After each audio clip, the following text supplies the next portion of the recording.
Good evening, everyone. Am I mic'd? Okay, hi, welcome. Welcome, and thank you so much for joining us in this beautiful Ackerman Hall of the Carlos Museum. I am delighted to welcome you to an event being co-hosted between the Fox Center for Humanistic Inquiry and The Guardian, as well as News Media Alliance. You're here to experience the fight to vote. I'm Carla Freeman, the director of the Fox Center for Humanistic Inquiry at Emory, and I'm really delighted to be here. It's wonderful to see so many of our students and our faculty, our alumni. Happy homecoming to those of you who are our alumni, and friends from the public.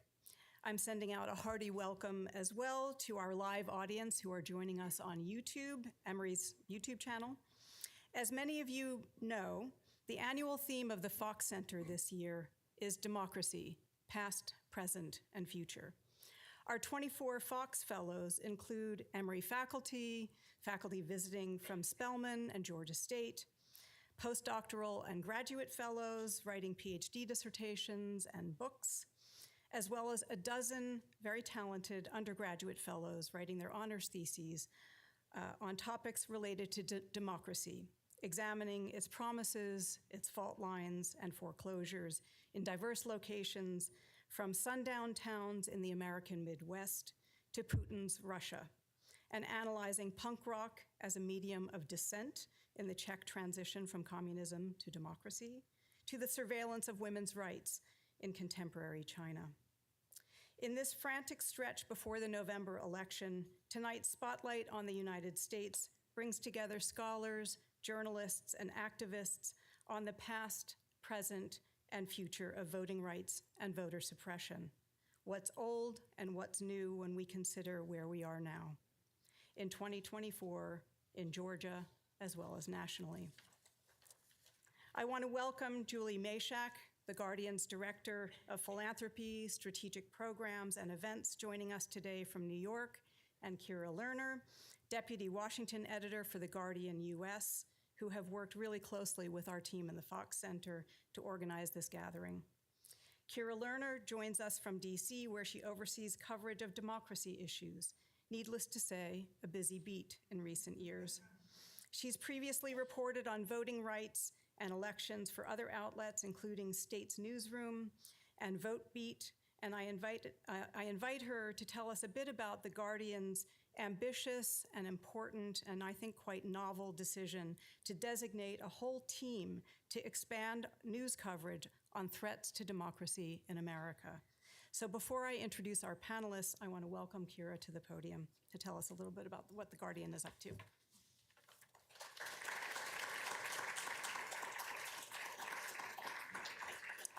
Thank you so much, Carla. Hi, everyone. I'm Kira Lerner, and like she said, I oversee the democracy team as the Deputy Washington Editor for The Guardian US. We are thrilled to be here tonight co-hosting this event with Emory's Fox Center. Thank you to everyone who's helped make this happen, including our event sponsor, the News Media Alliance. I don't know if I speak for everyone here when I say that I have a pit in my stomach right now, and I'm not talking about pre-event jitters. This is the pit that has formed as it's dawned on me in the last few days just how close this election is, less than 2 weeks away and literally tied in the polls. And as you all know, there's so much at stake when it comes to the future of our democracy on November 5th. At The Guardian, we're working hard to make sure our readers understand the stakes of this election. Our Fight for Democracy project has revealed efforts to sow confusion and to subvert this election, whether it's spreading the myth of widespread non-citizen voting or encouraging local election officials to refuse to certify the elections on the county level. Here in Georgia, we've closely tracked the state election board, whose actions would have created potential chaos and delays after Election Day, but they've been put on hold. Our democracy reporters across the country have all become experts on things like hand counts, the vote certification process, how to spot and debunk election misinformation, and how to report on political violence. There are plenty of reasons for anxiety right now, especially here in a swing state, but what gives me hope are the people you're going to hear from tonight, the experts studying the root causes of voter suppression, demographic changes, and voter turnout, the grassroots activists working to ensure access to the ballot, and our reporters, George and Sam, who remain clear-eyed about the stakes of this election and who are gearing up for a busy election day and an even busier post-election period because we know this election won't be settled on November 5th. So thank you for joining us today. Seeing you all here gives me hope that there are people ready to protect the future of our democracy, no matter what happens next month.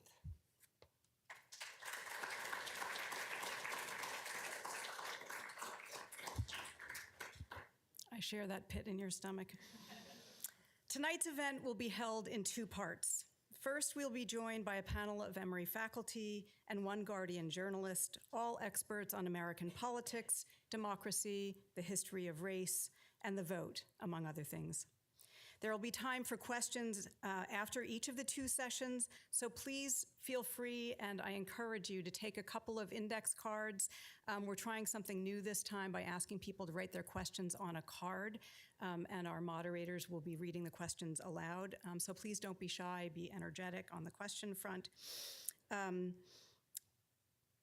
the second half of our program, Lerner will be offering introductions to another of the Guardian democracy journalists, George Chidi, who you just heard about, who's based in Atlanta here, and he will be joined by our special guest, Cliff Albright, founding director of Black Votes Matter here in Atlanta.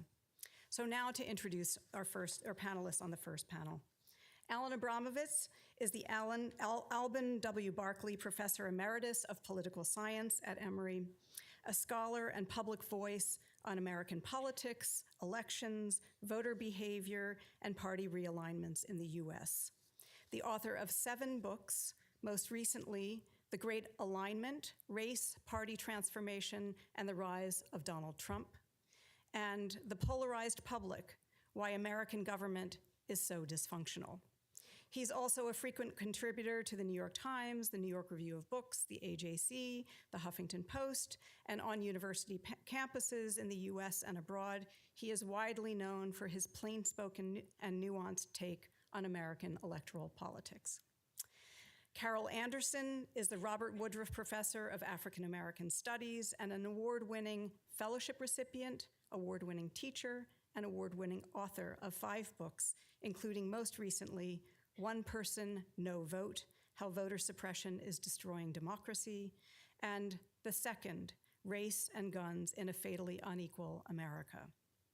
More than anyone I know, Carol is the living embodiment of public intellectual and scholar teacher, writing often for public audiences in The Guardian, The New York Times, The Washington Post, among many others, and featured on air with the likes of Trevor Noah, Rachel Maddow, Democracy Now!, again, among many, many others. And I could go on and on with each one of these individuals, and I have deliberately really worked to keep my introductions brief. So Bernard Fraga is the Anne and Michael Hankin Distinguished Professor of Political Science at Emory, an expert on the ways in which race and ethnic identities shape political behavior. He is the author of an award-winning book, The Turnout Gap, Race, Ethnicity, and Inequality in a Diversifying America. And he is the recipient of numerous research grants and awards, including a Mellon Foundation grant he and Professor Carol Anderson received collaboratively called Imagining Democracy. He's a frequent contributor to the public debates on race and electoral politics in Georgia and beyond in the Washington Post, National Public Radio, the AJC, and notably the Emory Wheel. I mentioned Professor Fraga's publication in the Emory student newspaper and the Imagining Democracy course that he and Carol Anderson are co-teaching to highlight just what a crucial role our faculty are playing, not only in publishing important scholarship shaping the world's understanding of American politics, our past and our current moment, but the ways in which they are actively engaging our students in these debates and the electoral process itself. I'm also delighted to welcome and introduce our interlocutor and interviewer, Sam Levine from The Guardian. Sam covers voting rights across the United States for The Guardian US. He's based in New York, although he makes a lot of trips to the South and here in Atlanta in particular. He covers efforts to restrict voting, including efforts to remove voters from the voting rolls and changes to mail-in balloting, as well as gerrymandering and felon disenfranchisement. We had a really lively discussion with our fellows about all of the above earlier today. His work has focused closely in Georgia in recent years, including the passage of SB 202, changes to the state election board, and polling place closures in Randolph County.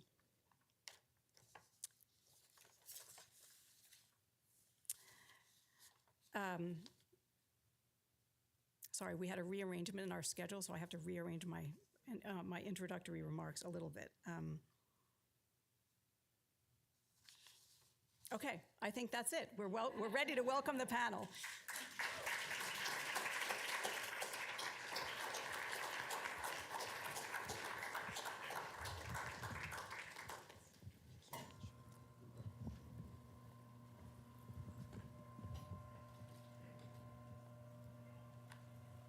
We get the table. That's nice. Well, good evening, everyone. Can everyone hear me? It sounds like it. My name's Sam Levine. I'm a reporter for The Guardian. I cover voting rights and democracy issues. And I have the easiest job tonight. It's just to shut up and let this amazing panel talk. So tonight I wanted to really have this panel focus on voting rights because this is an issue that is not just part of the political conversation. I think has become a beat and an issue that needs to be talked about as its own pillar of coverage. And because we're in Atlanta, because we're less than 2 weeks away from the election, I think we got to talk a little politics too. So I want to start off just asking our panel, we're less than 2 weeks away from the election. What are you paying attention to? Start with you, Alan. Pretty much everything that's going on. I mean, although it's a little overwhelming. Obviously I am in the election forecasting business, so I'm paying attention to what's going on with the various forecasting models. I'm looking at the tracking the polls, like everyone, I'm sure, almost obsessively, compulsively, probably unnecessarily, and just trying to understand what's going on, why this election. I mean, the most puzzling thing, I think, to many of us is, how is it possible that this is a close election? It just seems pretty obvious that there's one candidate who has no business being anywhere near back in office again, even in the eyes and minds of many of those who served with him in his first term in office. So I guess that's a short answer for that. We were talking before downstairs, and Alan said, anyone who tells you they know who's going to win the election doesn't know what they're talking about. That's exactly right, yeah. It's very unpredictable, and a big reason for that, I don't know if we're going to talk about this at all tonight. Of course, the Electoral College is a big part of the reason for why there's so much uncertainty about the outcome of this election. Bernard? Yeah, so thanks so much, and it's really great to be here with all of you, and I appreciate the opportunity. I appreciate the very generous welcome from Carla Freeman as well. Thank you so much for that. Similar to Alan, there's some surprise. I think that the election is close, but I'm remembering January 2021, and we talk about January 6th, obviously, and that's very important, and that's why the surprise that it's so close. But I'm also thinking about January 5th, 2021, and if you remember here in Georgia, that was the runoff election that we had for the 2 Senate seats, and it seemed like, that election in combination with the November 2020 election was kind of the last, let's say, nail in the coffin for the kind of most extreme variants of the kind of election denial, the extremist parts of the MAGA movement. The idea was, this was a moment to really, celebrate, not just for Democrats, but I also feel like, kind of for the nation in terms of truth is prevailing. And, we're still in the middle of the COVID pandemic, a pandemic that hasn't really left us. But, the next day, January 6th, when I was, preparing to do all the discussions and interviews about the election and what happened, then, seeing the insurrection, in the days that followed that, on campus, it was another sense of, well, this is obviously very terrible, but we avoided something really, really bad. It's never going to happen again. There'll be a whole legal process that will, make it very, very clear that this movement altogether, not just is going to be unpopular, but is going to be, in many ways, imprisoned, illegal, whatever we want to say, right? That this will never happen again, and we are making sure of that. I was skeptical at that moment that it was, really going to be gone. I thought that it was really going to take the voters doing it. And slowly we started saying Republicans kind of saying the same thing. There was an acknowledgement that, maybe Trump would run again, but there was no way that he would win a primary. So, we're in kind of strange times, but I really think that, it was that, January 5th and January 6th, 2021 have a lot to do with where we're at today and why it's so close. Because after the results of the runoff, many Republicans said we have to do whatever we can to win, even if it means jumping back on the MAGA bandwagon. And so I think the close election, which I'm very interested in, it's again another moment when you could see, many Republicans who maybe say, well, they're voting for Trump but not sure about everything. They don't agree with him on everything. Just like for Democrats, when Biden was the nominee and even now with Harris being the nominee, will we wake up after the election and say, look, now this is in the past, no matter who wins, maybe even, we can kind of have a brighter future ahead. I'm not sold on that necessarily, but I am looking to see patterns and signs of some kind of softening of kind of the hardest of the hardcore election denial kind of strategies. And I think, again, it's a strategy, not just an analogy, but a strategy that's employed to say, no matter what, the election is not legitimate unless one side wins. So that's what I'm looking at. Lord, what am I looking at? I'm looking at, so it's two things. I'm looking at the incredible strength of grassroots organizers who are doing the heavy work, what I call the heavy lifting of democracy. They're knocking on doors. They are talking to folk. They are getting folks to the polls. They are getting information out to voters. And so they're doing that work. And so they are getting to basically sometimes the unorganizable, and they're getting them organized. And what it takes to do that is strength, is vision, is diligence. And so that's my hope. The other piece that I'm looking at,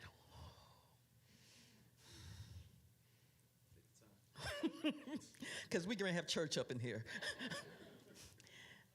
I'm looking at a nation that is comfortable with an adjudicated rapist, with a man who has almost $500 million worth of fines because of fraud, with a man who says he admires Hitler, with a man who calls the military suckers and losers. And there's nothing that he does that can shake them. And so I know what I'm looking at is basically the power of what I call pure uncut, a kilo of pure uncut white supremacy. Because what Trump brings, and I've said his name, but I won't say it 3 times because it's like Beetlejuice. Because what he brings, this is us in class, because what he brings is he gives permission to hate the people that they want to hate. He makes it okay to hate them. And so when you think about in that first election, he threw that first kilo on the table, birtherism, which was to deny the legitimacy of Barack Obama. Second kilo, Mexicans are rapists and criminals. Third kilo, build the wall. Fourth kilo, the Muslim ban. Fifth kilo, Kung flu. Next kilo, the China virus. Now he's on another set of kilos because that's what he brings to the table. And the fact that you've got such a wide swath of Americans who are addicted to that virulent, toxic, racist white supremacy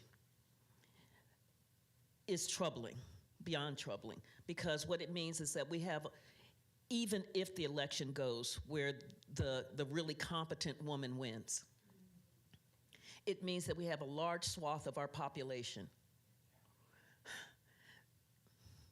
that lives in an evidence-free zone and that is comfortable with the violence and the hatred that comes out of that racist viewpoint that Trump spews.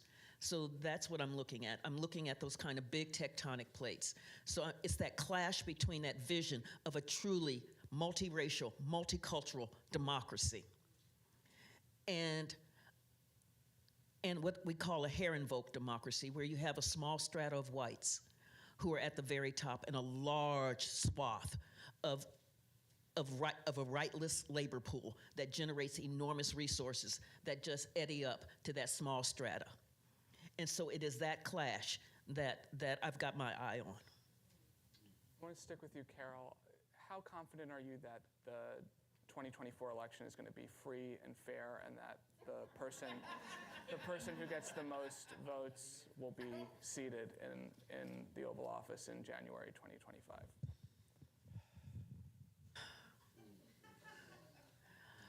What I think is that we do have election officials who are committed to doing the work. And we have a band of our judiciary. And so, I'm not going all the way up to the Supreme Court. But we have our band of our judiciary that also believes in democracy and that has beat back a lot of the ridiculousness that has come through that tries to gum up the works, like what the state election board, Georgia State Election Board, just pulled. I believe that it's going to be free and fair, but I believe that the ground has been sown to create the illusion, if the results aren't what Trump wants, to create the illusion that something is awry. And so this is why you keep hearing about, she opened up the borders to allow all of these non-citizens to come through, and then they're registering them to vote, which is a USDA grade A prime beef lie. Let me be real clear, that's a lie. But that lie, once you say a lie enough times, over and over again, it begins to have a resonance. It begins to sound like the truth. And when you're in an information bubble, where that's all you keep hearing, where you don't hear the truth. And so then when the election goes the way that it needs to go, I think that part of what we're going to see is we're going to see a massive resistance to that result. The thing that I think will help us not have a January 6th is that the levers of power are not in Trump's hands this time. So he's not in charge of DOJ. He's not in charge of the Department of Defense. And so we're going to be able, so the levers of power are going to be in insane hands. Not insane, but insane hands. So my confidence is that the election will go as it's supposed to go, that people are voting, that the votes will be counted, and so they have started removing the folks who refuse to certify elections. So all of those pieces are in place. But because of the information, the news, the information that is out there that is designed to sully the waters, designed to muddy the waters, designed to give the aura of something gone awry, I think that there's going to be a big hue and cry, the way we had the big hue and cry last time about election integrity. We must have integrity. And so we'll see the same doggone mess we saw then, which was those right-wing legislatures responding to the concern about election integrity, and we have to do something about all of this voter fraud. Alan, do you want to jump in? Yeah, so I agree with everything that Carol just said, but I want to bring up a couple of things that I think might make progressives somewhat uncomfortable about that are happening in this election. One is, and this is something we were kind of talking about earlier, that a significant minority of non-white voters, including African American voters, Latino voters, and other non-white voters, are apparently planning on voting for Donald Trump in this election. Possibly a larger percentage than in the last two elections.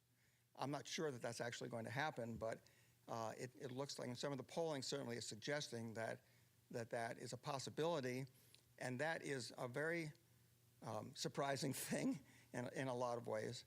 But then trying to understand, well, another thing I want to mention, by the way, Kamala Harris will probably win the popular vote. I mean, I think there's a very high probability that she will win the popular vote. Not certain, but the real risk here is that we'll have another 2016. I mean, that is a not insignificant possibility because the margin here is so close in the national popular vote and closer in the swing states that we could very well see that happen again where Trump wins in the Electoral College while losing the popular vote. The third thing I want to bring up, though, is that I think there is another possible explanation for why we're seeing Trump do surprisingly well, considering everything that's happened. And that is there is widespread discontent within the electorate about the state of the economy and about the economic conditions, even though the objective indicators are generally pretty positive. And it's not irrational. I think there are reasons why people actually feel that way, including low to moderate income folks who I think tend to feel that way, disproportionately.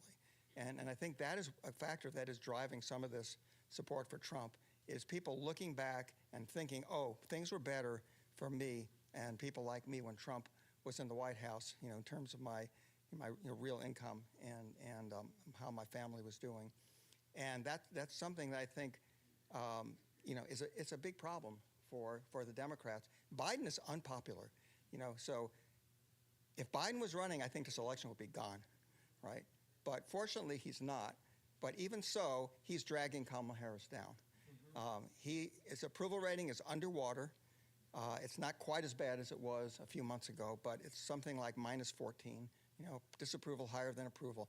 It's really hard to win an election when the leader of your party is that unpopular. So I think in that way, maybe it's not surprising that Trump is doing as well as he is.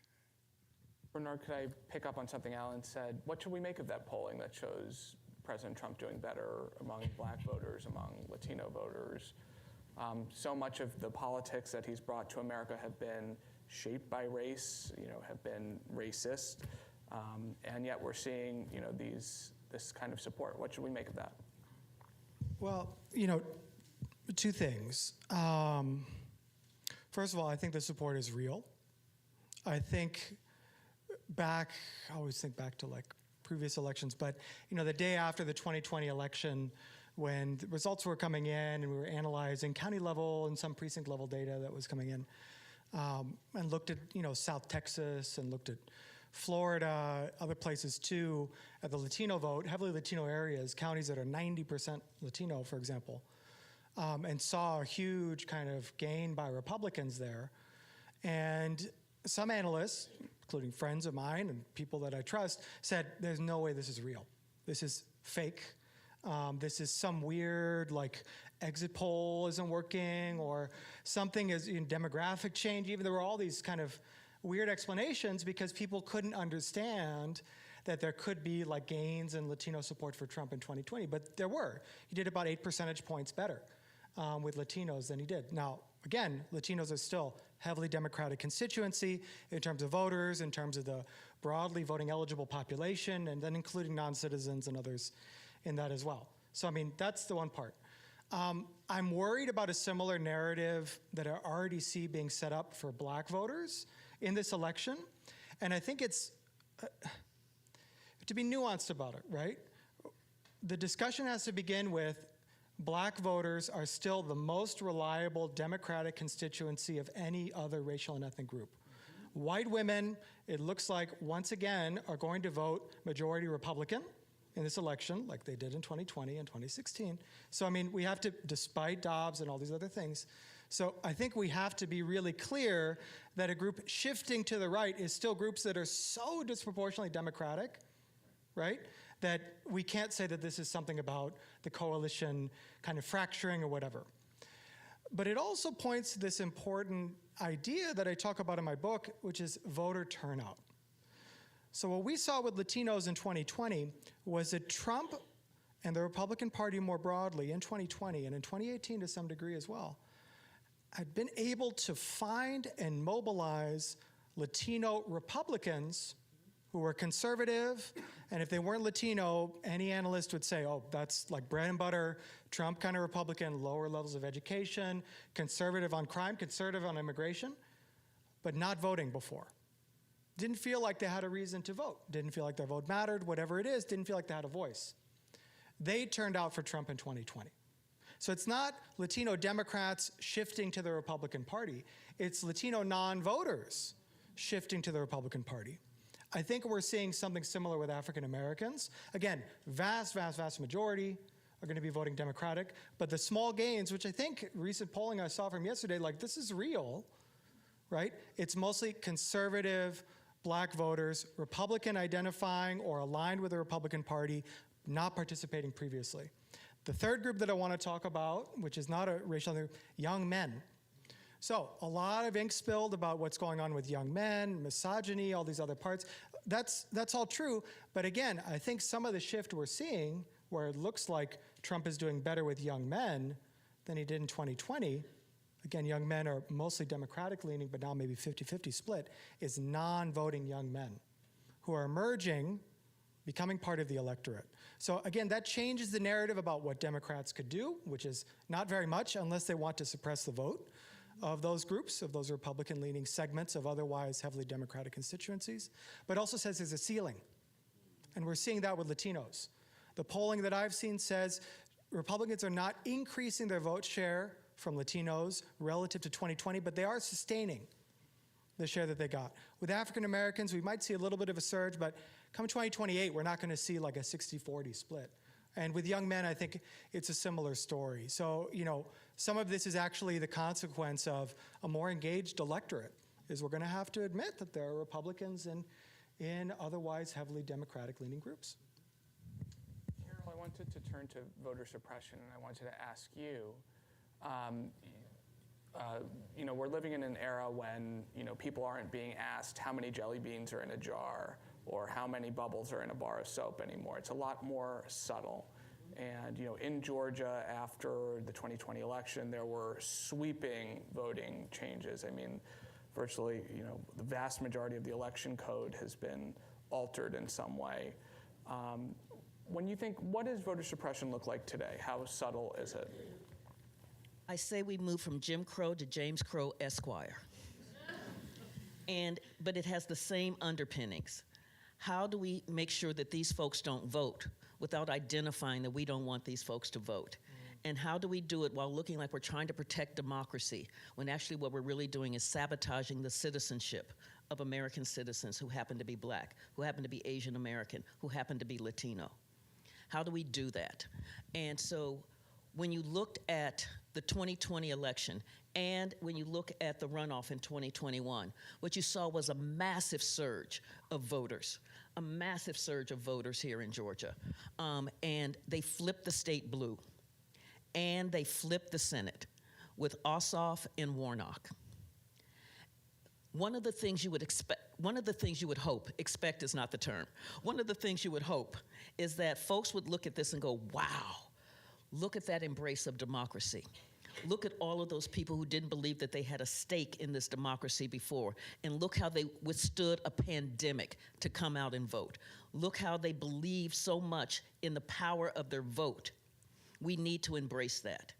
Instead, what this legislature did was it embraced the big lie. It embraced that there was massive, rampant voter fraud that shaped the election, that stole the election from Donald Trump. And so they looked at every one of those lies, and they looked at the ways that African Americans had accessed the ballot box. And so SB 202 just creates additional obstacles or shuts down those access points. What do I mean by that? So drop boxes. Drop boxes were put in place because of the pandemic, and they were under surveillance for 24/7. There was no evidence of voter fraud. So Ryan Germany, the general counsel out of the Secretary of State's office, he said there was nothing untoward about the drop boxes. Nothing happened there that looked like fraud. We looked at the tapes, no fraud. But drop boxes, because they were heavily used, particularly in the Atlanta metro area, heavily used because of the accessibility of them, they came under massive scrutiny. Fraud, fraud, fraud, fraud, fraud.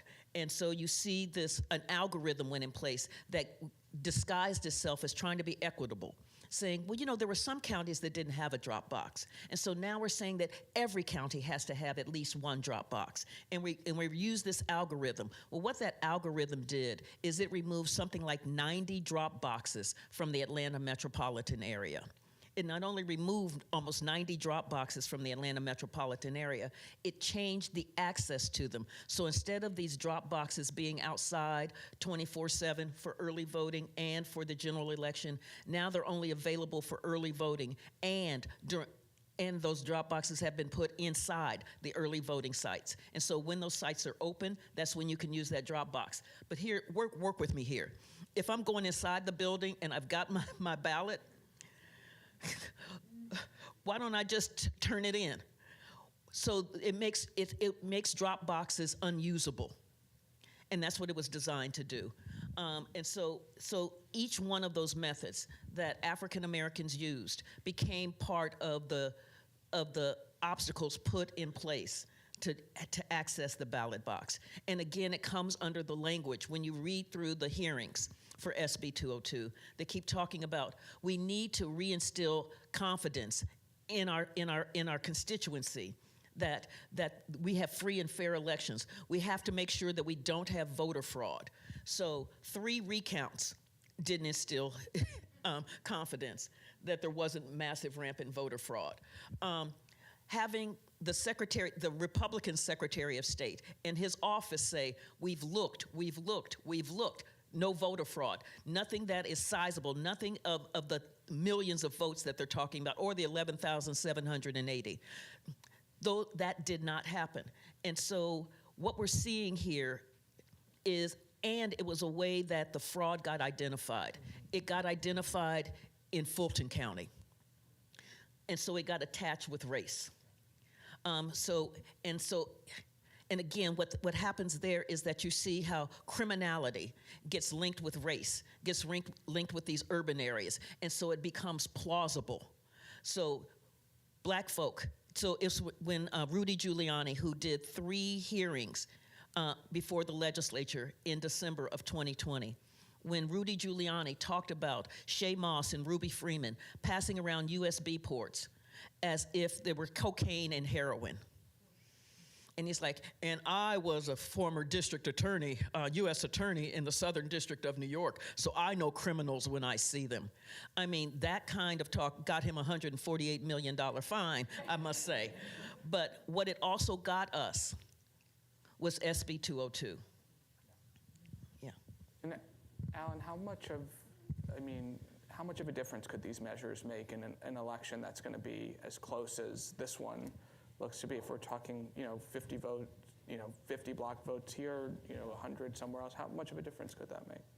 Well, obviously, any effect could be enough. Right. When we're talking about a potential for an election that, if it's as close as it was in 2000, I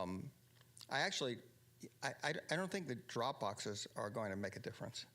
And the reason I say that is that, and because what we're actually seeing happening this year is people are voting early in person. And actually, I know there's been an interesting switch in the patterns of voting this year, where now Republicans seem to be as likely to vote early as Democrats. They've been encouraged to vote early. They're ignoring some of the comments that Trump himself has made, and they're actually voting early. So are Democrats. There's a huge early voting turnout. I think we're going to see a very strong turnout. I don't think the lack of drop boxes, although it's unfortunate. I mean, I think that the stories about voter fraud are complete nonsense. But I don't think that in particular is going to make a difference. There are other things that could potentially make a difference, like challenges. We talked about earlier about some of the ability of individuals to challenge thousands of voter registrations, and then local, the county voting boards are forced to have to deal with that. And that could conceivably end up with some legitimate voters being removed from the rolls.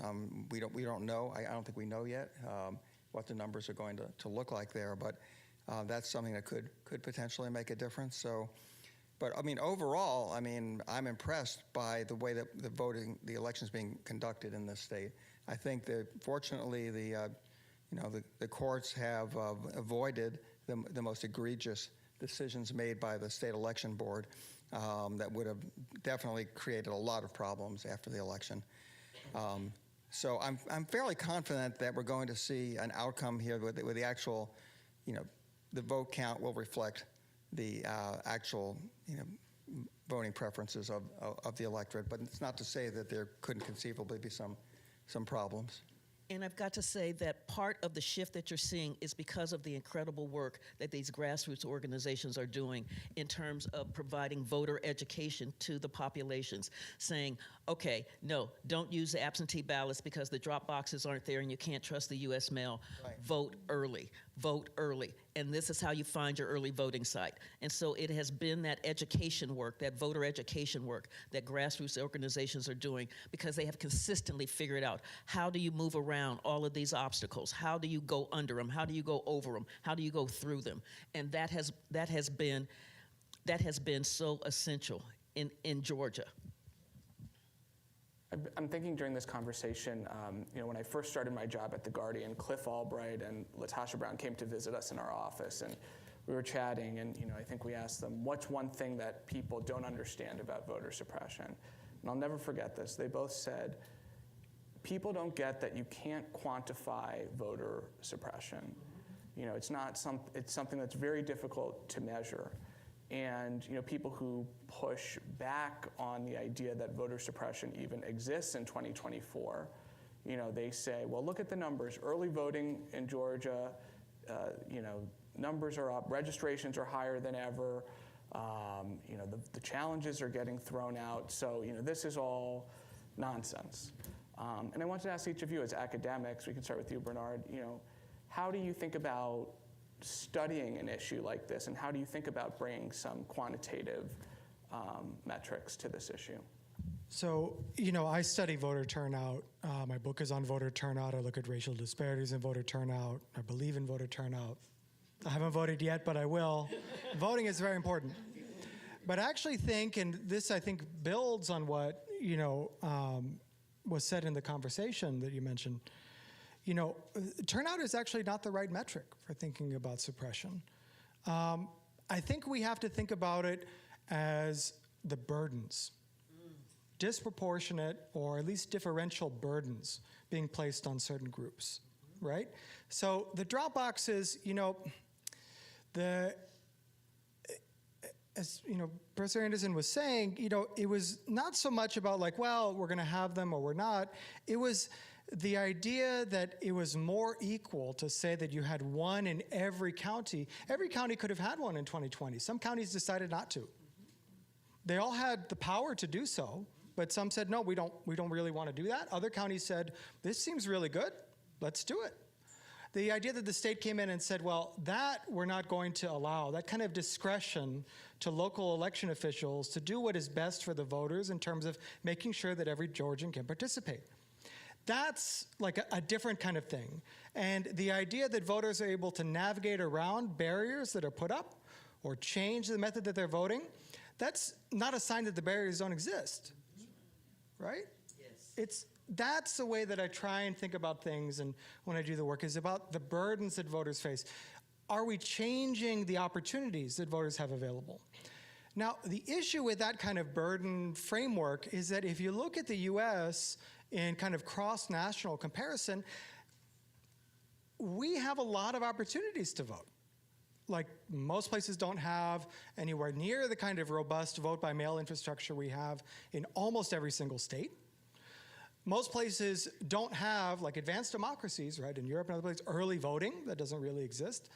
Now, we can talk about, the specific ways in which our registration system, for example, might impede voting in some ways. We can talk about how socioeconomic disparities or lack of public transit, like all of these, it's very fair, but we can't quantify the impact of those barriers by just looking at voting. It's more about the burdens. And the last reason why we can't do that is because we don't live in a world where when burdens exist, the side that is most impacted by the burdens gives up. That doesn't happen. So we don't have what in political science maybe we'd call like RCT, a randomized controlled trial, or an experiment. We don't have a control group where we say, okay, there's going to be nothing that is done to inform voters that now, in order to cast a ballot by mail in this state, you need to physically send a copy of your ID with your application, even though they have your driver's license number already, and pre-fill the form for you. You have to send a copy of it. Okay. I tried to do this in the primary, it didn't work, that's why I don't do it. But, you can't really quantify that in the same way and talk about those burdens in the same way, even though, right, we do have a lot of opportunities to vote that other countries don't. And since the pandemic, many states have made it dramatically easier to vote. So to me, it's saying that in terms of a quantitative analysis, it has to be more careful, more nuanced, and be more focused on differential burdens than differential outcomes in terms of turnout. And we have automatic voter registration. Yeah, here in the state. In Georgia. Yeah. In other words, when you apply, which means when you apply for your driver's license, you are given the opportunity to register to vote, which results in hundreds of thousands of new voter registrations, every year. The people who register that way don't always vote, but that has a huge impact on registration among younger voters in the state. Not every state has that. So it kind of surprises me that still exists in Georgia. It went out for a while, but then it came back in. And so, yeah, that makes it pretty easy to register. I think we have some Q&A questions. We're just going to collect your questions, if you have any. So if you could pass them to the end of the row, and we'll just grab them and do a selection. While we do that, Bernard, I want to ask you about the racial turnout gap, because this is something that actually it has been pretty clear over recent years. Can you talk about what's happened with that, especially since the Shelby County decision? Yeah, so again, this is one of these things that's difficult to really think about in this pure kind of scientific way that is much more comfortable for social scientists to operate in. The disparities in turnout. So first of all, as I talk about in my book, and a recent Brennan Center report talks about this too, we continue to see very large disparities, gaps in the rate of voter turnout by race and ethnicity. That is, whites turn out at a higher rate than any other racial and ethnic group, basically everywhere in the country, including in Georgia, right? This is a fact. The changes in those gaps, though, right, like does it go up a little bit, does it go down a little bit, are, a product of a process of organizations doing a tremendous amount of work to mobilize, to overcome those kinds of disparities. So, in some sense, the gap might be even larger if it wasn't for those kinds of mobilization effects. And post-Shelby, for example, in the discussion of voting rights since 2013, when pre-clearance was eliminated, and southern states all of a sudden had much more ability to change their election laws at will, we saw an increase in the turnout gap according to some estimates, and other estimates it's like, well, it's an increase but not super huge. Again, I don't think we can think of it as like a vacuum of like, oh, that's the only thing that changed was Shelby County v. Holder and elimination of pre-clearance. Since the early 2000s, we've had a huge increase in attention to disparities in turnout and attention to get out the vote operations being critical, especially for the Democratic Party, some now for the Republican Party. So, to me, it's really a story of we celebrate high turnout in 2020. A third of eligible Americans still did not vote. What are we doing about that? I want to turn to some audience questions. I just quickly looked through these. These are all like amazing questions. Not that I would expect anything less from Emory students, but starting with, what should citizens do on November 6th if there are problems with the certification process? Carol, do you want to start? Thanks. Anyone can jump in. And so I think depending upon what the issue is, you're either calling the Civil Rights Division of the Department of Justice, or you're calling the ACLU, or you're calling the NAACP Legal Defense Fund, or you're contacting the Secretary of State's office. But you're recognizing that certification, for Georgia, certification is not discretionary. By law, by statute, it is mandatory. And so for folks say, well, I've got a hint that maybe somebody did something wrong. I'm seeing suitcases of ballots. And so I'm not going to certify. The courts have just said you can't do that. You don't have that discretion. And so if somebody is trying to mess with the certification, you say something. You see something, you say something, right? Well, it won't be on November 6th, though. It's going to take longer than that. I don't know when the deadline is for certification, but it's definitely not Monday. November 6th. Alan, I want to ask you this question. Does the popular vote participation increase or decrease in the near term to a democracy's collapse? What does history teach us? And I wanted to piggyback a question about the Electoral College on there. How can we live with a system in America where the person who gets the most votes doesn't necessarily win the election? Why should we accept that as a democratic I'm not sure what system? the answer is as far as how voter turnout correlates with democracies thriving or collapsing. I mean, I think we have a relatively low voter turnout, as we've been saying, and there are countries around the world that have way higher voter turnout than we do that are thriving democracies. I was talking to some Australian journalists the other day, and they have mandatory voting in Australia and over 90% voter turnout. And they like it that way, but that's not going to happen in this country. I think the Electoral College is a joke. I mean, it's ridiculous that we still are using this system that was put in place by the framers because fundamentally they didn't trust ordinary people to vote for President of the United States. They didn't think that the regular folks, even the very small minority of them who are allowed to vote in those days, would know enough or be able to make judge the candidates for president. But it doesn't work anything like the way they thought it would work, of course.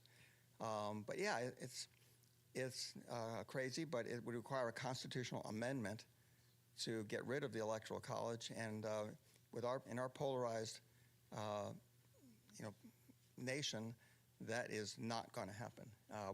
We haven't amended the Constitution in a long time, and it's very unlikely that there'll be any successful amendments anytime in the near future. So we're sort of stuck with this antiquated system. And anytime we have a very close popular vote, and particularly when the swing states are closer and lean toward one particular party, in this case the Republican Party, they lean more Republican, that's where we really have to worry about this happening. They don't always lean Republican, by the way. In the Obama elections, the swing states were slightly more Democratic than the nation. And the other thing that's changed in our country that really makes this sort of problem makes it more likely to happen is that there are so few competitive states. Even though when we have very close elections nationally, there are only, as you know, only 7 states are considered to be in play. When Jimmy Carter was elected in 1976, in a close election, he won the national popular vote by 2 percentage points, same as Hillary Clinton in 2016. There were something like 34 out of the 50 states that were competitive, that were battlegrounds. Every big state was a battleground in 1976. New York, California, Illinois, Texas, they were all competitive. So that was less likely that the swing states would differ much from the nation. But now, they can.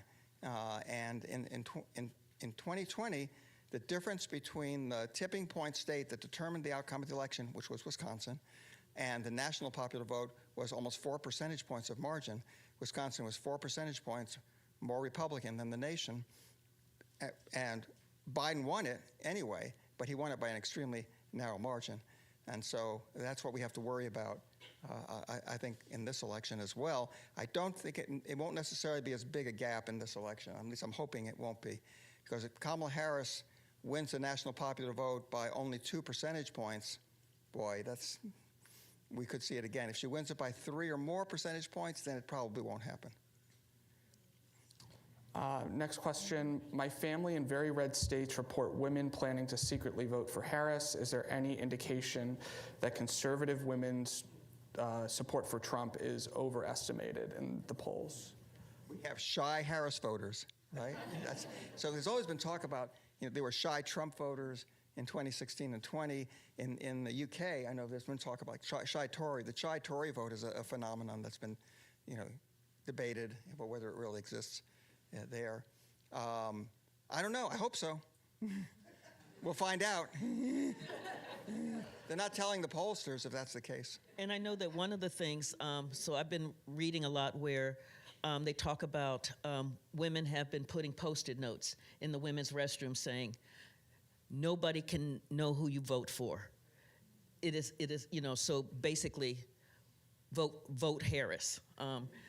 These little Post-it notes that have been put in women's restrooms so that men aren't going into the women's restrooms. And so it is to let women know, to provide another source of information.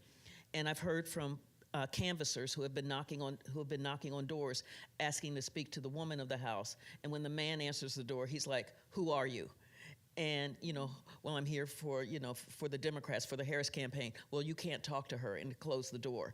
And so that's why the Post-it notes are so important. And I also think, frankly, that is why having Liz Cheney out on the stump is also so important, because it's providing a permission structure to say, you can be staunchly conservative and believe that democracy is at stake, believe that our Constitution is at stake, believe that the rule of law is at stake, and vote for Harris in order to be able to have a nation continue for yet another 250 years. I would add one other thing. So in addition to the possibility that there is this sort of hidden support for Harris, I'm a little skeptical about that. I hope it's true. But there is another potential advantage that Harris has, which goes back to something you were talking about earlier, a superior ground game. So it's pretty clear, I think, that the Democrats have a better funded, better organized, get out the vote effort going on in this election.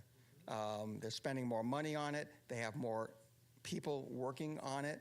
The Republicans are trying to, doing the best they can, but theirs is being largely conducted by outside groups that are unproven. So I think there is a possibility that just that ground game, that superior ground game, could make a difference of a point or two in terms of the vote in the swing states, especially because that's where it's taking place primarily.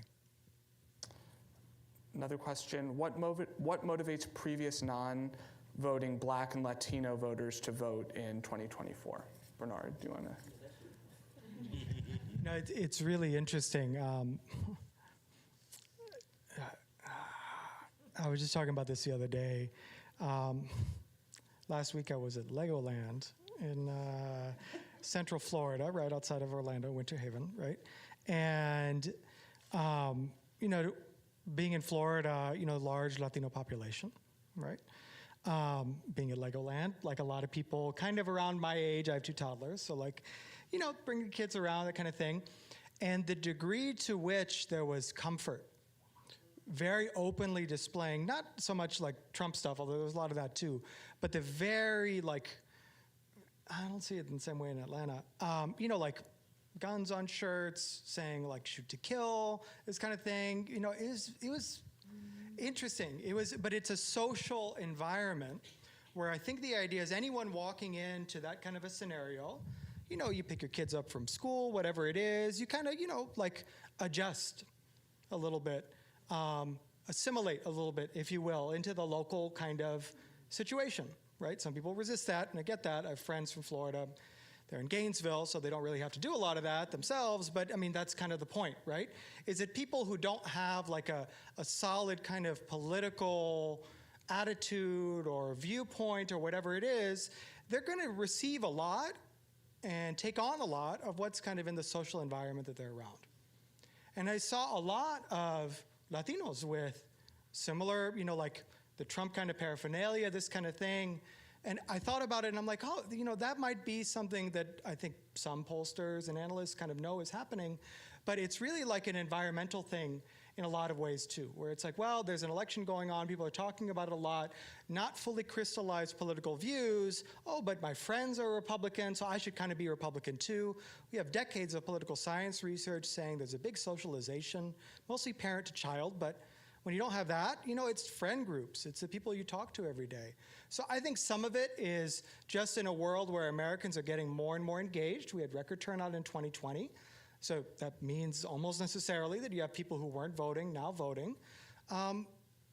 People are, because of geographic polarization or whatever else, right, encountering a kind of very different political perspective, adopting that perspective oftentimes, willing to participate and have that be a key part of their identity.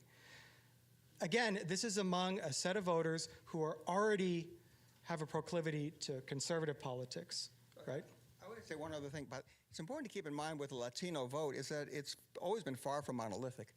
And that if you go back and trace the, it's quite variable over time. The share of the vote that Democratic presidential candidates have gotten among Latinos has fluctuated pretty widely anyway. So in 2004, I think it was George W. Bush won about 40% of the Latino vote according to the exit polls. So it wouldn't be unique, and it wouldn't be that different this time. And especially in Florida, I mean, you have to understand there, Latinos are different in Florida than they are in Texas or in Arizona or California.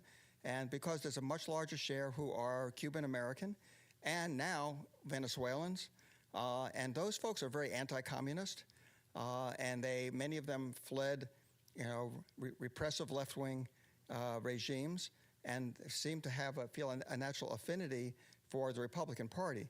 That's long been the case, and now I think it's true among many of the Venezuelans as well as the Cuban Americans. But it's different from what you have in in Arizona and California. And in South Texas also is a place that has a long tradition of the very conservative folks who've been there and are very established for a long time, and tend to be somewhat more conservative as well. So it's very variable. Down to our last question. Alan, I want to ask you quickly, and then for the rest of the panel, I have a different question. What? This is the last question. We're taking two. Quickly, what are the keys that for the candidate who's going to win Georgia, what do they need to do? So the key for Harris, or for pretty much any Democrat, is what we saw in 2020 and again in 2022 in the runoff in the Senate election, and that is to get a strong African American turnout. African Americans make up about 30%, plus or minus 1 or 2% of the electorate in Georgia, and for a Democrat to win, you have to get that turnout to 30% or close to it, and win the overwhelming majority of that vote, and then win close to 30% of the white vote. And you put those together, and you get close to 50%, and then of course, there is about 10% of the vote that comes from other racial and ethnic groups, and Democrats need to win a majority of that as well. So that's what I'd be watching for, on election night and in the exit polls, actually in the polling, is to see if they're hitting their numbers in that regard. And Carol and Bernard, you talked a little bit about this, Carol, but quickly, is there anything that gives you hope in this election that things are getting better, or that some of these voter suppression issues can be overcome? What gives me hope is, this is so funny because in class I'm the hopeful one and he's Eeyore. What gives me hope is history. That when people's backs have been put up against the wall, when democracy is at stake, the people will fight back. The people will fight back because they demand democracy. And I think that's what we're seeing with this kind of energized turnout.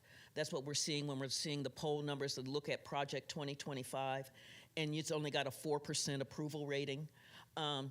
People demand democracy, and they're willing to fight for it. And so that's where my hope is. Trying to channel my inner, what is it, Pooh or whatever? Yeah, that's Winnie the Pooh. I don't know. Piglet is pretty optimistic, right? We are on the verge of electing, the first black woman president, in this country, right? First woman president as well. But I think this is I think back to 2008. I think about the idea that it was the primary was kind of interesting, obviously, but by the time the general election came around, the economy was in shambles. So Obama not winning would have been like a shock, right? It would have been, this is a huge disaster. In this case, a very, very close election. The idea that Kamala Harris could actually beat Donald Trump right now, she's favored, very slim, but that's a big deal. That's, to me, a bigger deal in some ways than Obama winning in 2008 or winning re-election in 2012. It's really saying, this is a change.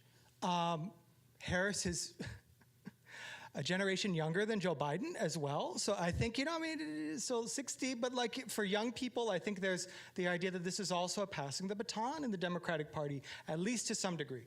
Things are not perfect. People are going to be arguing and upset, young people in particular, very upset at a lot of issues that are going on around the world and in this country. Totally get it. But I think that, Harris is a really, really, really good candidate. Like, would be a really good president for Democrats in many ways, and for Republicans too, I think is what she would say. But, that is, like, she's a really, really good candidate for the Democratic Party, and she could win and defeat Donald Trump, who I think many Republicans say is a very flawed candidate for their party. Not just for the nation, whatever. It's for the party. He is not the future of the party. It has to be someone else like J.D. Vance or whatever. Oh, that's even scary. So. I lost my poker face at 31. Yeah, well, we'll see. Yeah. If Trump loses, he's done. Yeah, it's probably the idea of moving forward, but I think Harris represents the future of the party, and I think that's really important. And by the way, 60 is young. Well, we'll end on that note. Thank you so much for our amazing panel.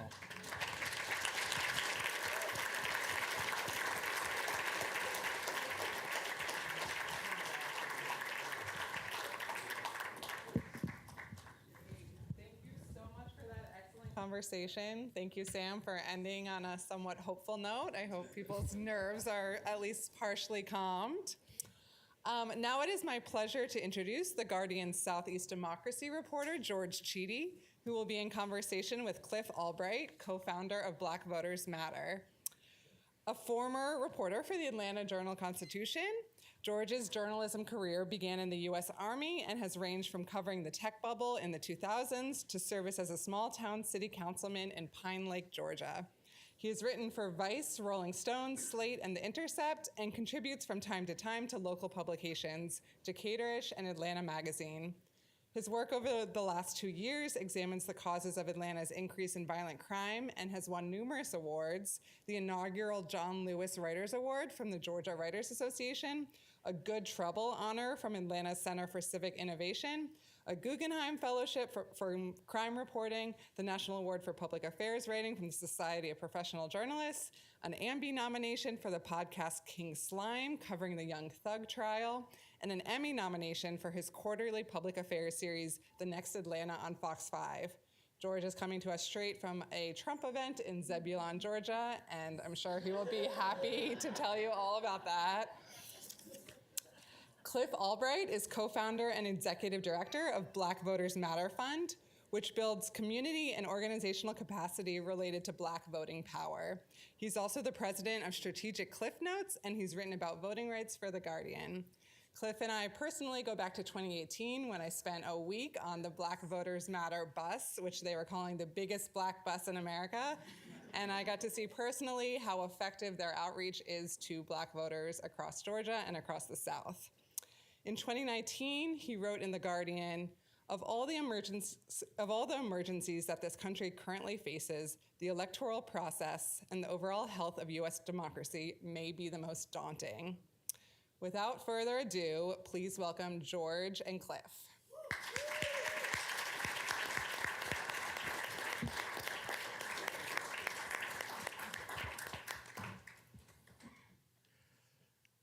So yeah, Takes a long way around. is this thing on? It's on. I was supposed to be here an hour ago. I was writing about Donald Trump and people leaving Donald Trump rallies early, because that happens all the time. This time they locked us in. Like, I was expecting to be able to leave at 4, and Secret Service said nobody gets to go. And I'm looking around, deer like in the headlights with a bunch of like everybody else going, we're stuck. Like, so my apologies. I should have been here before, but I'm glad I'm getting to talk to Cliff. I'm glad you made it. How? So I tell you, after that ordeal, I am tired, but I am motivated. Does that sound familiar? It's actually the title of a article that I wrote in 22. 22. in which, and it was actually at Selma, it was during the Selma commemoration. And I was reflecting at that time on being tired about a couple of things, being tired about this battle around voting rights. Kira, it's amazing that you read that quote. I forgot that I wrote that in 2019. So before the big lie and before all that we've seen, it was very clear that, the defining issue of this period was going to be voting rights. But in that article, I was reflecting on being tired around that ongoing battle, and also being tired about some personal issues, some health challenges that I was facing at the time and still facing. So I want to jump right into some stuff about like black voter turnout, because your thing. I assume you've been watching the Secretary of State's website to see how things are going. Every now and then. Yeah. So I can't help but notice, while turnout is very robust, it's a little light in Savannah and it's a little light in Clayton County. What do you make of that? So, look, a couple of things, right? On the one hand, what we're seeing is, and when people are saying it's light, what they're usually saying is they're looking at early vote in 2020. And early vote in 2020 was a whole different animal than what we're going to see this year, right? For obvious reasons, in the midst of 2020, all of the push was on vote by mail. If you couldn't vote by mail, it was to do early vote, right? And it's a little bit different now, right? There's still a push for early vote. Not as heavy on vote by mail amongst black voters, and there's reasons for that, which goes back to the previous discussion around the voter suppression. What we knew is after SB 202 was passed, that there were quantifiable differences because of the extra restrictions on voting by mail and ID restrictions. There was quantifiable differences in terms of the number of ballots being rejected, and lo and behold, disproportionately black. Right? Who'd have thunk it, right? And so, there's a hesitancy around that, right? And you've got a lot of people who, unlike 2020, are like, I want to go back to voting, not just voting in person, but also voting in person on election day. Like, that's a tradition amongst some of our communities. So some of it is that. A lot of it, obviously, is the voter suppression that we're seeing, right? Which has an impact, even though that we've been able to win elections, right? And I want to be clear, I really want to level set. It's a little bit of a tangent, but I want to level set because we talk about the 2020 election nowadays, and we talk about the 2021 runoffs nowadays, and we say it, kind of like, it was destined to happen, right? Oh, yeah, we elected, we flipped the state, Biden won Georgia. Oh, yeah, and then we came back a couple of months later and elected the first black senator and the first Jewish senator, and then we keep the story going. I would pay money for Helen Butler to be sitting there while you said, oh, yeah, it was just bound to happen. Right. Helen Butler, by the way, is an organizer who is the person who you want when you're trying to get voter turnout. Right. And she works like a crazy person. Yes. And yeah, no, nothing happens. Nothing happens automatically. Right, but we look back at it and we treat it that way. We forget that just weeks before those elections, both of them, 20 and the runoffs, we were having this same conversation about what are black folks gonna do. We were having these same conversations about the polls. We were having these same conversations, because keep in mind, again, 21 was a runoff. And traditional theory says what? That black voters, brown voters, low-income voters, they don't come out in a runoff, right? We had the audacity to come out at like a 90% clip of what the general was. So we talk about this like, oh yeah, it was bound to happen, but we forget that we were having these same questions, these same doubts at that period of time. And what do? We shock the country, right? And so here we are now in a very similar situation. With that said, that doesn't mean that voter suppression doesn't exist. It impacted the 2020-21 elections. It impacted the midterm elections. It's going to impact this election. Not to say that means that black voters won't play a deciding role and others won't play a deciding role, but it's to say even when we have that success, it's not because the suppression doesn't exist. It's just because we're able to overcome it. It's similar to, I had an old school civil rights attorney, J.L. Chestnut, who was actually Dr. King's attorney during the Selma movement, and he used to say, if you take 10 people and you tie them up and you go out on a boat and you toss them aside, right? He said, one of them's gonna inevitably come up to the top. He said, that's not a recipe that's not an endorsement for tying up people and tossing them over the boat, or over the edge of the boat. Somebody's gonna overcome the obstacle, but that doesn't mean that obstacle didn't exist. So let me tell you why I was in Zebulon, Georgia. I'm writing a story that's looking to contrast the way Harris speaks about faith with the way Trump speaks about faith. And the Zebulon event was held at a church. It was supposed to be faith stuff. He really didn't talk about faith stuff. But Harris did. She was in South DeKalb Sunday. I don't suppose you were there, by the way, at New Birth. So she spoke at New Birth Missionary Baptist Church, huge black church, mega church. They gave away $83 million in scholarships last year. I'm like, after she spoke, Pastor Jamal Bryant starts essentially telling people to go vote. But the terms he was putting it in were Manichaean. They were apocalyptic. They were, not to put too fine a point on it, sounding a lot like what I'm hearing from the right and the far right. In the sense of, this is the election that will determine the future of humanity, and you exist so that you can vote in this election, and your children and grandchildren yet to be born might not get born if you don't vote. Where's the lie? I'm paraphrasing, but that's real close. And when you hear the right talk, and I'm bringing this up because you're talking about the 2020 and 2021 elections, where the message was this is it, everything's on the line, go vote. Are people burning out?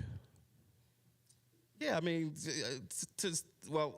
I don't know if I'd say burning out, right? You do have some healthy skepticism, right? When you hear this every election cycle. I say it all the time when we go out. Look, y'all, I know every cycle that you hear that this is the most important election of our lifetime, right? But guess what? It really is. And it's not just that we're saying that because we're just trying to there are objective realities that exist in this election that have never existed before, right? Never had a president or a candidate saying, I'm gonna be dictator on day one. Just never had that, right? Never had somebody running after sponsoring an insurrection at the Capitol and refusing to hand over power. That's never happened before, right? And the extension of that is that he refuses, and his running mate refuses to say that they wouldn't do the same thing. So there are objective reasons why this really is a different election, the likes of which we have never seen before. And that's before you even get into all the other policies that are at stake of abortion rights and women's controls of the bodies, or racial justice in this country, or health care, whether or not we have health care or we just are left with concepts of a plan. And so there are real reasons why it really is in many ways an existential election that we're facing. So I will ask, in that context, what argument, you lead people who knock on doors and say, black people, please vote. What messages, and am I condensing a lot of what you do to what messages land? What will turn somebody who's I'm going golfing to, yeah, all right, I gotta go vote? I wish I could give you a simple answer, but the reality is it depends on the person, because everybody has a different issue that drives them to make that decision, right? For one person, it is the economy, right? It's the economy, stupid. It's inflation. It's the cost of whatever. For other people, it's abortion rights, right? And that goes for men and women. We are in a state where many of you know about Amber Thurman or Candy Miller. These are women, black women, that have lost their lives because of an election ban, right? And that's an issue that doesn't just affect women, that affects men, because they have husbands or brothers or children or uncles or whatever. So I've had conversations with brothers that are literally just as passionate about that issue and so for some people that's the issue. So there is no one issue. And so when I cringed a little when you said, hey, please go vote, that's because that's not the conversation. We lead the, I know you just, but we lead the conversation with, at least those of us in our organization and the partner groups that we work with, we root the discussion not in the voting process. We root it in what it is that they want for their lives, their family, their community. What is the issue that drives them? If all I'm gonna do is talk about the clipboard and I need you to register and I center that process, then I've lost them. We're not in a dialogue at that point. But and I've seen it, people get surprised because they're used to people asking them that question or presenting that information and making that demand. And I have literally seen somebody who was very much anti, oh, I don't want to talk to you. No, I don't want to feel that, or whatever. And I say, what's the thing that keeps you up at night? And then sometimes they freeze, like literally freeze. Like, I was not expecting that question. And then they start talking about it. And now we're in a discussion, which at some point, guess what? It's gonna come right back around to what? How connected that thing that they're passionate about is to the voting process. And so I say all this to say that, when we understand that, then that's how you turn, we had an article we wrote some years ago, how to turn a non-voter into a voter. That's how you turn a non-voter into a voter, by not focusing on the voting, but focusing on them. So I want to ask about Donald Trump's at least initial outreach to black men. There was a lot of press and a lot of noise and a lot of barbershop stuff, like about, hey, Donald Trump. Like, and I run into black guys who are going to vote for Donald Trump every once in a while. Like, how sincere do you think that was? Do you think that was effective? Do you think that do you think that there's meaningful movement there? I don't, but I'm curious about what you're thinking. No, I think you and I agree. I don't think it's that effective. I don't think the numbers are moving all that much. It's not going to be a major shift. And the biggest shift that took place in terms of the ways that black men vote isn't going to be the shift from 4 years ago to this year. It wasn't even a shift from 12 to 16. The biggest shift, as you probably know, George, was when? It was from 2008 to 2012. Yeah. When Obama lost a segment of black men and women, yep, right? Because of the issues. He was still overperforming relative to like a Clinton, I think. Yeah. But an 8-point drop, from 95% of black men to 87%, that's a significant drop. And so, so you've got a range of things going on. One, and somebody said it earlier, you do have like some real issues in our community with black men that want to see more out of governance, want to see more out of this country, want to see more out of Democrats and Republicans, right? You have that. But you also have a large number who are simply being subjected to massive amounts of disinformation. There's no other group who has been the target of more disinformation than black men, and in particular younger black men. And this isn't even just this year, this goes back to 2016. This is not conspiracy theory. There's whole reports on both international players as well as domestic players and the amount of, so the question that I always bounce back to people when people say, well, what's going on with black men? Why aren't they voting Harris more, right? I say, the real question is this, how remarkable is it that in spite of everything that we face, in spite of all the shortcomings that we actually face in this country, right? In spite of the massive amounts of disinformation that is how amazing it is that black men still even continue to participate in this thing and still remain the second most reliable progressive voting bloc in the country, second only to black women. That should be the nature of the case study. How amazing is it that you still withstand and are resilient to all the forces that should have you? Think about this. You had people, MAGA people, right, after 2000, say, oh, it's corrupt, voter fraud, I'm not participating. After one election, and made up stories, right? Now, what happens if you've had not just one election, but election after election after election? And what happens when it's not made up stories, but actual suppression that you're facing, and you still participate? It's a remarkable story, and that story has not been told. Do you see regional differences. Like one of the values of the work that you're doing is that it's not just Georgia, like North Carolina, South Carolina, Alabama, Michigan. Does outreach look differently? Does the conversation you hear sound different in Michigan than it does here? Fundamentally, no, right? If you're having that process that I just described, it's the same whether you're in Alabama or whether you're in Michigan or in Pennsylvania, right? That process of centering what it is. Now, what the issue is that you hear might vary. And even that doesn't change much, right? In Jackson, Mississippi, you're talking about polluted water, and in Flint, Michigan, you talk about polluted water, right? In Georgia, you're talking about voter suppression, and in Ohio, you're talking about voter suppression. So the issues change a little bit, but not much. But the nature of the process, you got to knock on doors, you got to make some phone calls, you got to send some text messages, you got to do some social media. And first and foremost, you got to center the person or people that you're talking to. That process, and that is what's at the end. You got to find some way to bring some black love and black joy into that process. Because if all we're going to do is talk about how heavy it is, and this is heavy. This is really, that's my wife back there testifying. But she's not just my wife. She is really our third co-founder, and she's also our chief of staff and legal director. And we'll tell you, right, that on any given day, one of us is fed up. And we always say we can't both be fed up at the same time, right? One of us got to be able to lift the other one up. You got to have some black love and black joy in this work, or else it's not sustainable. And more importantly, every person that you talk to is going to feel that. They will feel your fear, they will fear your depression, they will feel all that. And the flip side is that if you really believe in this work, if you're really driven by that love, guess what? They're gonna feel that too.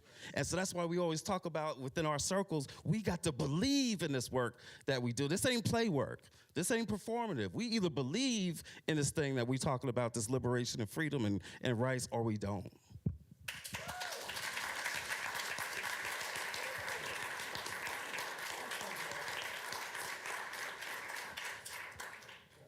Are we taking questions?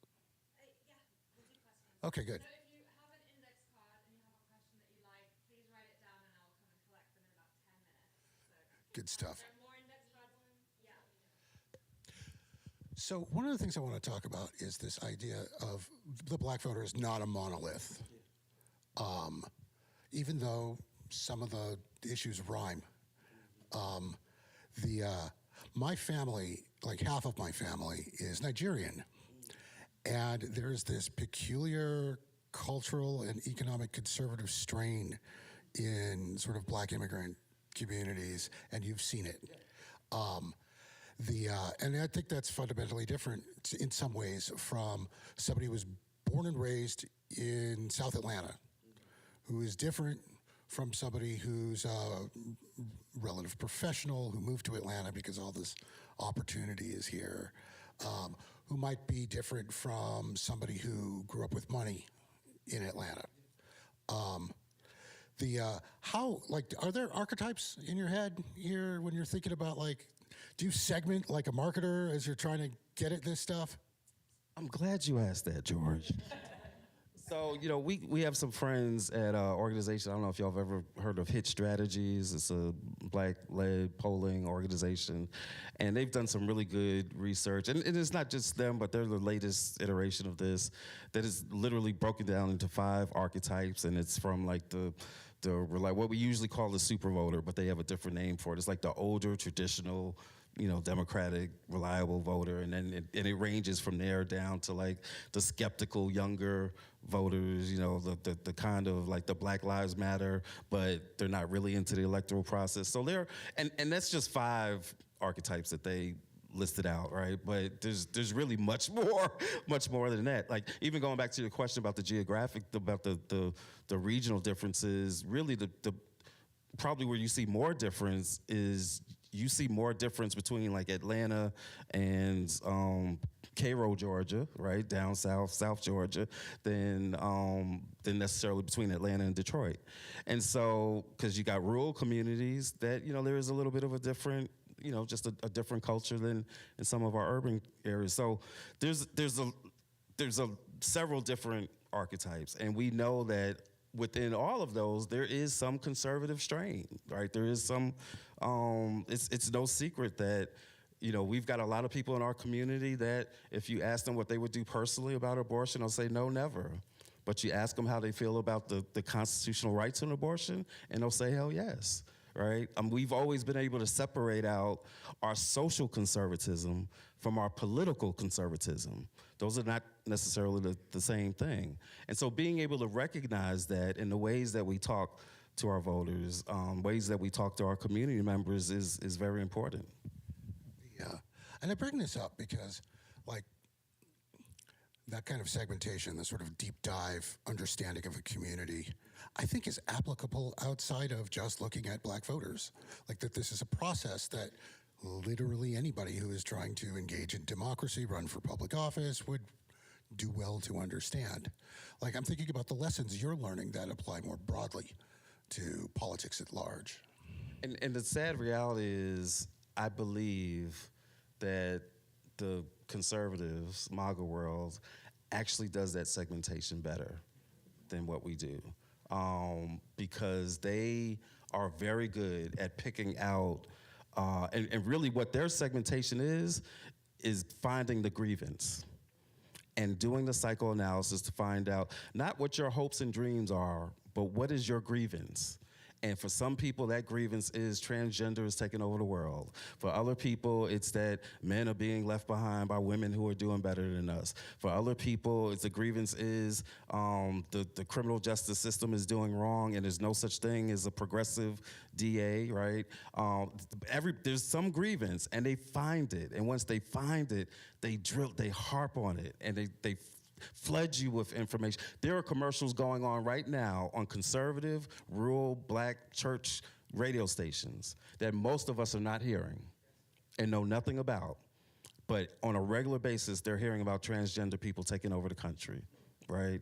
And so we just generally have not been that sophisticated at it, and in large part because we try to speak to like the whole individual and to the better angels of our nature and all of that. But when all you got to do is find one grievance, that's a much easier job. And that's what they do well. They were trying for that with black men.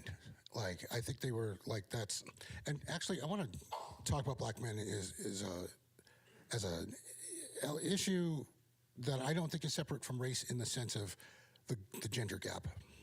I tell people, like, there's a gender gap in white voters, too. Like, I mean, white guys are much more likely to vote for a Republican than white women are, and I think the gap is about the same range. I think it explains a lot of the difference, but for that, there would be no difference between black men and black women voting. I'm gonna tell you a secret. When you're a man in a patriarchal society, you're going to be more conservative, because the very definition of conservative is you want things, you want to conserve the way that things are. So if you're benefiting relatively, right, then odds are at least some segment of you are going to be kind of cool with keeping things patriarchal. Right?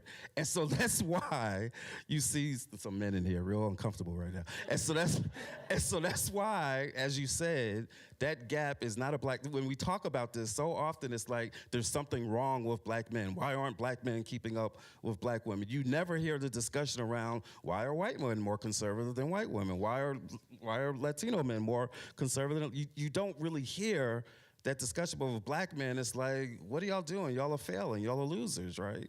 And so it's important to, and that's not to say that any of the patriarchy is okay, but it's to say that we're not like exceptionally, so that there's something, we go back to many of you know about the culture of pathology, right? Going back to the 60s and 70s, right? That there's something wrong with you, something wrong with the black family. And so this whole analysis of black men voters is very reminiscent of some of that discussion. So I'm going to get one more thing, and then I think we're going to go questions. But so a devil's advocate question: what could the whole of conservative policy seems to be oriented towards screwing black people. I'm just going to say it.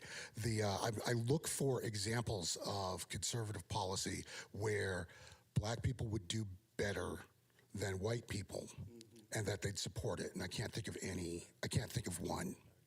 But I've got in the back of my head, I want there to be a bidding war for the black vote. Like, I want both of them were like, all right, we'll give you this. No, we'll give you that. And like, because I want my vote to be that much more valuable. What do you think conservatives could offer black people that wouldn't utterly alienate their voting base? That, like, how do you get to like politics where it's not so racially polarized? So, after the 12 election, the Republican Party was at this crossroads, right? Like, they did a whole autopsy asking this very question, right? And if some very smart people said, hey, if we actually come up with some policies that favor black people and favor brown people, right, that will get more support. So how about that? And instead they chose white supremacy. Right, the old reliable, right? it's worked for 200 years. Let's keep it going, right? And so, but the reality is that there are some. I always say every piece of disinformation is based on a kernel of truth. And so all of the disinformation that they're flooding our communities with is always based on a little bit of a kernel, right? Is there a kernel of truth to that the immigration issue is causing some challenges in some of our cities, right? Whether it's New York or Chicago, there's a kernel of truth in that, right? There are some, no, they're not eating the dogs and the cats, but there are some, some stresses on different services and all that. There's a kernel of truth there, but then you take it and you add all this other stuff. And in the process, you forget to ask the question in New York and in Chicago, where are they coming from? Because we're not a border state. Right? And so, they're coming from Canada and New York. Like, where are they coming from? It's Republican governors that have literally sent them it. But put that aside for a second, right? The point is that there's always something there that is a real, like I said, grievance, a real problem, real issue, however you want to describe it. And the fact of the matter is that Republicans could come up with some policies that actually solved some problems, right? That actually spoke to some black men or other black voters who are kind of like, hey, Democrats, I do kind of want more. I do want an agenda. They could have come up with everything that Kamala Harris just came up with on her agenda for black men. They could have come up with black men health issues, right? Economic issues, right? They could have come up with that. But instead, they've chosen to go the white supremacy route, to actually fight against affirmative action, anti-blackness, to fight against black history, and to fight against funding for black farmers. And like you said, literally, their whole platform is rooted in anti-blackness, and that was a choice. So, yes, do it. And I got to tell you, like, a whole lot of you either are journalists or should be. And let's start with this. Let's start with the policies for black men. Okay. How resonant are Harris's policies for black men? For black men, like, what's the reaction been? It's really interesting. So I'll give you a couple of reactions. One, even before it came out, we did just a survey between our staff and some partners and others before the agenda came out, because there was already this discussion going around about black men and, what do we want and all that. And we came up with a range of issues. And on that list of issues, and it was literally about 10 different issues. One of them dealt with healthcare, right? Dealt with issues like prostate cancer and diabetes. Another issue dealt with mental health. Another issue dealt with legalizing marijuana, right? A subsection of that issue was don't just legalize it, but we need to be able to participate in the legalization and in the economy that comes out of it, right? Any of this sounding familiar? And so it was this whole list of things, which literally, like, maybe a week and a half later, when she unveiled the agenda. This was you. All of these things were in there, right? And so it speaks to a lot of issues that black men have been talking about, because the most frustrating thing whenever I've had the discussion and a brother was like, oh, I don't know if I'm feeling, I don't know if she's dealing with my issues. And I'll say, well, what issue do you want to have her deal with? And inevitably, whatever the issue was that they said, she had already dealt with. Right? And so, yes, it's resonating. So for some men, it's answering that question and it's answering that need of wanting to see something for us, right? There are some, though, that are still going to be like, that's not enough, it's too late, I still don't like your laugh. I mean, just coming up with all kinds of things. And for those people, you got to get to the point of discussion where, and I've done this, right? Come on, brother. Is it just because she's a woman? Oh, no, that's not what it is. No. It's not that I don't think a woman could be, but I don't think the country's ready for a female president. Right? Heard that. You've heard that, right? Right? And so anyway, there's some segment that's a thing. But guess what? Most of that segment was already voting Republican. Right? Or they weren't voting, right? To your point earlier. Most of that segment was already, and truth be told, probably not going to vote this time either. But most of that segment was, because guess what? 10% of us have already been voting Republican for a long time now. Even before George Bush and the faith-based money that he was giving out. There's a history of walking that. Around money. Yeah, Old the walking school. around. Yeah. There's another one. Again, whoever you are. Oh, that's. And I know this is important to you. How do you see black solidarity with Palestinians affecting turnout? See, It is, without a doubt, the hardest issue I faced this election cycle. And I don't even just mean that politically, just personally. Going back to October, November of last year, had been communicating to anybody close to Biden, White House, anything, that this was going to be an issue. And it was a political issue, but it was also a moral issue. And this was early on, like before it got to 40,000 or whatever the actual number is, because you could see what was coming. And so, we were in Chicago at the DNC. We were talking to folks on the uncommitted movement who scaled down their demands to a certain extent, and at great cost, because they had people within their own movement calling them sellouts and all that, but scaled down their demands to the point where it finally reached the point where all they were asking for is, let us speak. And it was painful to watch them not even being able to be acknowledged and to have a voice. It's like, it was the metaphor, it was the playing out of the silencing and the erasure that we're seeing in real time, but just in that simple moment of you can't even have a voice. It's a very difficult issue, and it's hard to, like I said, we were just in Detroit just this weekend while the vice president was at the church. We were up in Detroit, and I couldn't even imagine going to Dearborn and saying, "Hey, y'all, come on, let's do this." Like I couldn't ask that of a certain community, right? That's literally seen dozens of their personal family members wiped out. So it's a very difficult issue, and yes, we all know Trump he wants to have riverfront, he wants to have, beach property in Gaza, right? He wants them to finish the job. Nikki Haley wanted them to finish the job, right? And so we know that it will be exponentially worse, but it's hard to make an argument about what exponentially worse looks like when you've already lost 20 family members, right? So so we have been in solidarity in whatever ways we could, but we've also been very clear that we have got to win this election for there to be any kind of a future in Gaza and Palestine. Alpha Kappa Alpha. This is Kamala Harris's sorority. And let me tell you. Who asked that question? Who's that? See, this is what I'm telling you. Like, every time you go to a rally, or just sort of walking around the street right now, pink and green everywhere. Like, they're going to run the country if she wins. That's going to be interesting. There's a movie. Somebody close to me said they will be insufferable.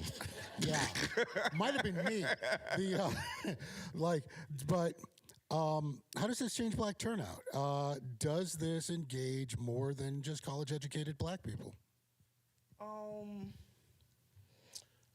Maybe, right? I mean, certainly it energizes the entire D9, who we've, as Black Voters Matter, we've had for years now a great relationship with the D9. When we provide many grants to organizations, there's certain blocks of organizations that we always support, and D9 is always incredibly active at helping us to mobilize our communities, right?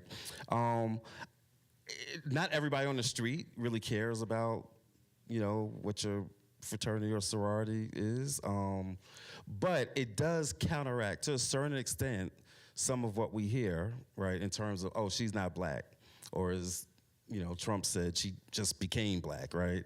And so, for folks that are skeptical of her blackness, to whatever extent that's a thing, it does mean something that she's a member of the oldest sorority, black sorority in the country. It does mean something that she went to an HBCU. Even if you're not in that circle, it gets kind of hard for you to dismiss her lived experience as a black and South Asian woman when she's got these experiences, including working at McDonald's as I did, but she's got these experiences that are very definitively black experiences. One last question. So what do you think the ceiling is for black male vote participation? What's the most that reasonably that we could expect? In terms of turnout or in terms of support for? Turnout. Start with turnout, and then we talk about support. Yeah, I'm an organizer, so I'm an eternal optimist. I think... I'll just give you an example. In 2020, we actually had data that says out of all the people that we touched, the millions of black folks that we touched just in the state of Georgia, we had a 65% turnout rate amongst people that we touched, which is, it's not great by international standards, right? But within domestically, that's not bad. And particularly when you think about the fact that we don't just touch super voters, we have a very different approach that we take. Some organization, that's all they talk to, because you want to be smart about how you spend your budgets and all that. But we go another direction. We talk to the hardest people to talk to, right? And sometimes in the parts of the state that are the hardest to get to. And so when 65% of our folks that we touch turn out, that's saying something. And so I'm shooting for, at least that amount for black men. I think we can get there. Cliff Albright.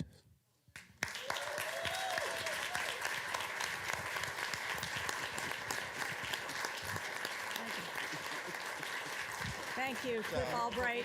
Thank you, George Chidi. Thank you.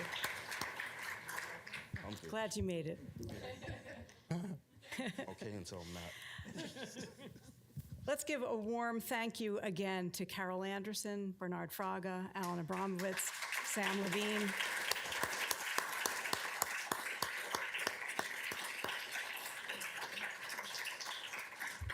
Before saying a final goodnight, I also just want to extend some other thank yous. First of all, to all of you, our great audience, thanks for turning out. I want to thank the Carlos Museum for hosting us in this beautiful space. I want to give my deepest gratitude to my incredible staff in the Fox Center, May Veloso-Lyons, Kaylin McAdams, and Carl Mary at Cray. Thank you.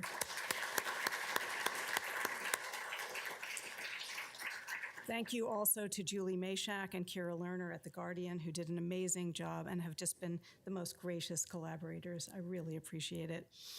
I want to thank all of the scholars, the teachers, the journalists, the activists, the volunteers who are working tirelessly to unearth and analyze the threats to democracy today and the historical forces that have gotten us here, to boldly and unabashedly reveal what the stakes are, and to work to bolster this delicate system we inhabit.